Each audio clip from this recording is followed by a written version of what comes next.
Well, I'd like to start by introducing myself. My name is Hugh Stephens.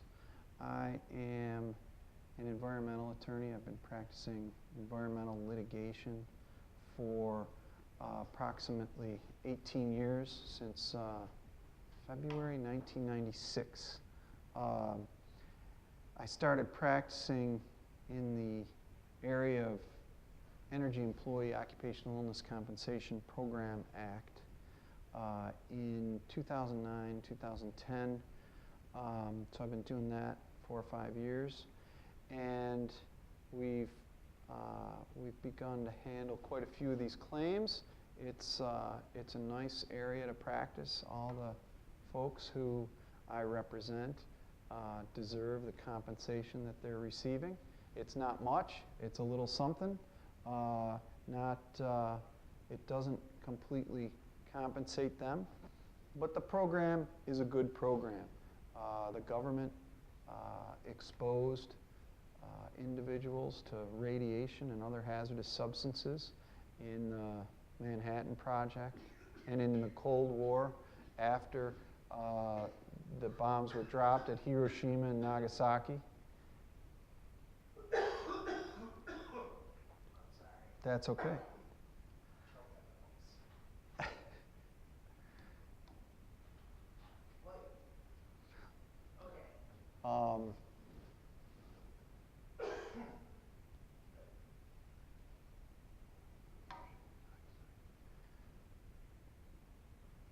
The government exposed workers in the Manhattan Project and in the nuclear weapons manufacturing that occurred after the Manhattan Project during the Cold War and up to the present.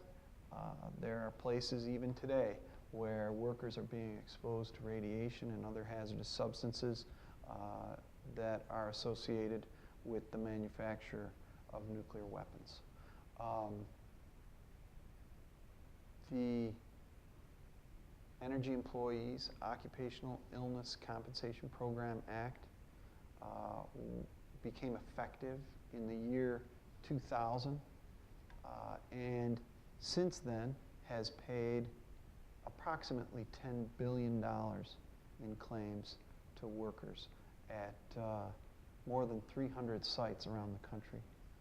We handle these claims all over the country from our office here in Buffalo, New York, and we'd be happy to help you with yours.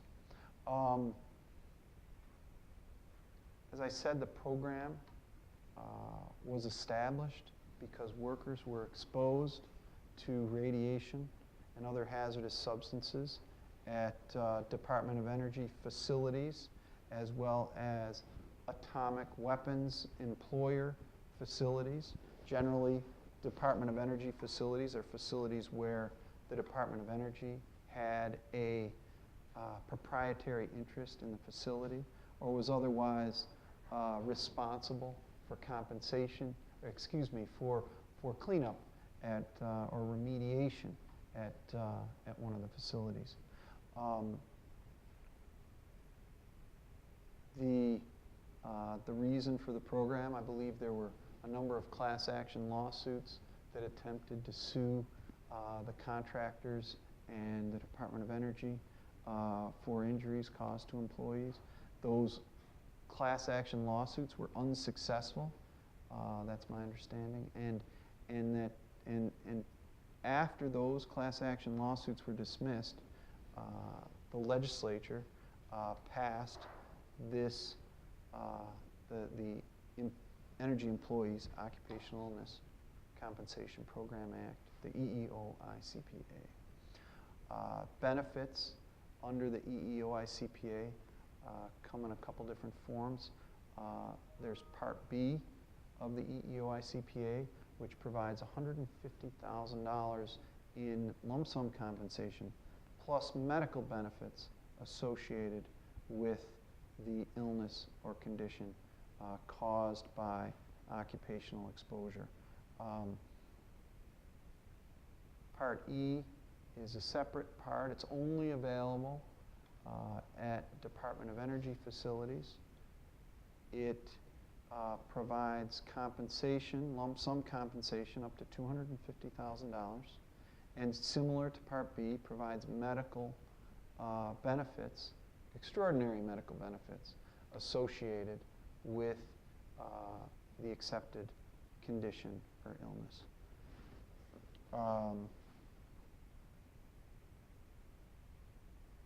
These medical benefits include 24-hour nursing care for terribly sick individuals. And that's just an example of how significant these medical benefits are. So for many claimants, the medical benefits are as important as the lump sum compensation, and at least as valuable.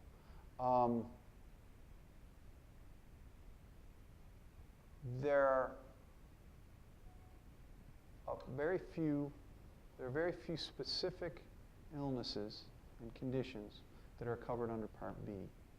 Part B is designed to compensate employees who have cancer, chronic beryllium disease,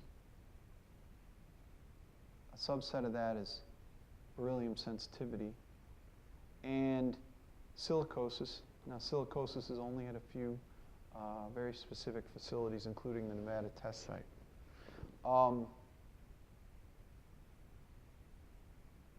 The chronic beryllium claims require that 5 criteria be met, 3 out of 5 criteria be met with respect to chronic beryllium disease that was diagnosed prior to 1993. Not that was diagnosed prior to 93, rather where symptoms started prior to 1993. The rationale for that is chronic beryllium, there was no test for chronic beryllium disease until after 1993. After 1993, it's necessary for claims that relate to chronic beryllium disease that began after 1993. Those claims require a positive beryllium sensitivity test or other test that confirms the chronic beryllium disease diagnosis.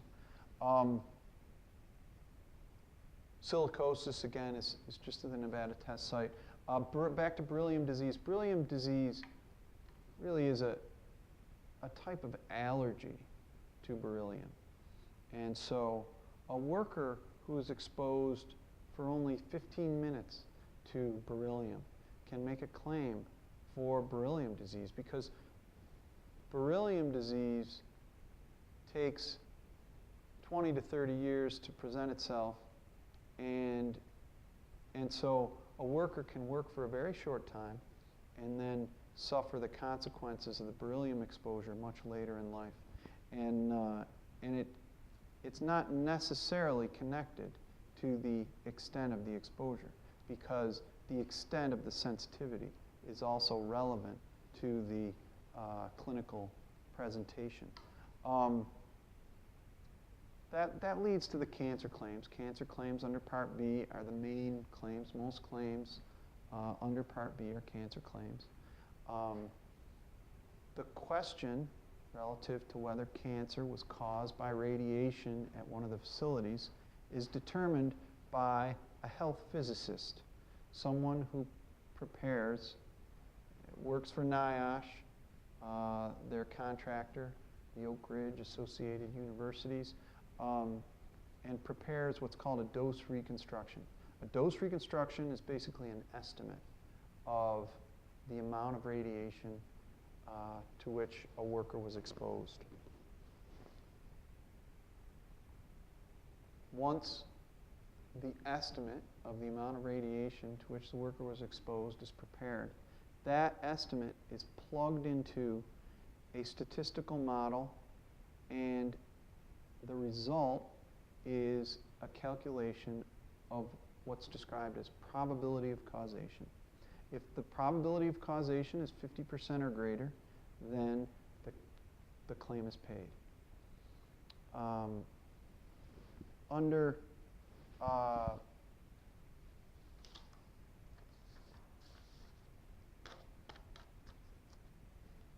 the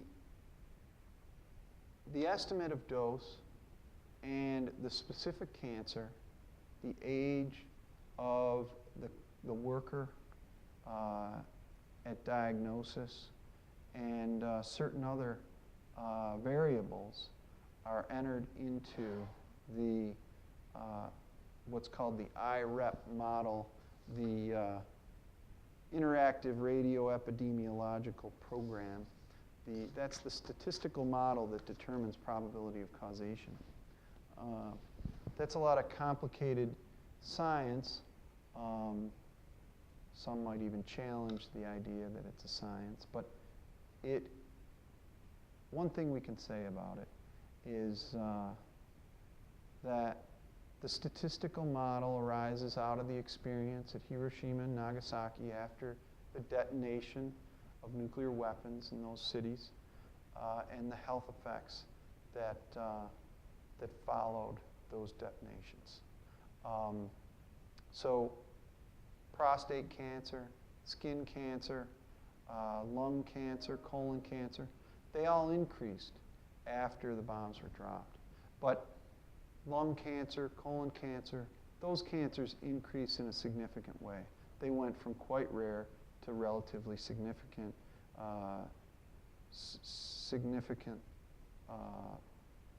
occurrences.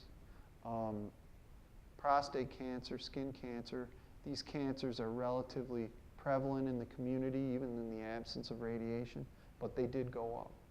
The point is that it requires less REM, less radiation exposure, to lead to 50% probability of causation on a dose reconstruction.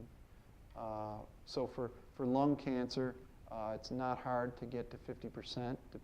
A lower amount of radiation is all that's necessary, whereas for prostate and skin cancer, it requires a significant amount of radiation, at least relative to lung cancer, colon cancer.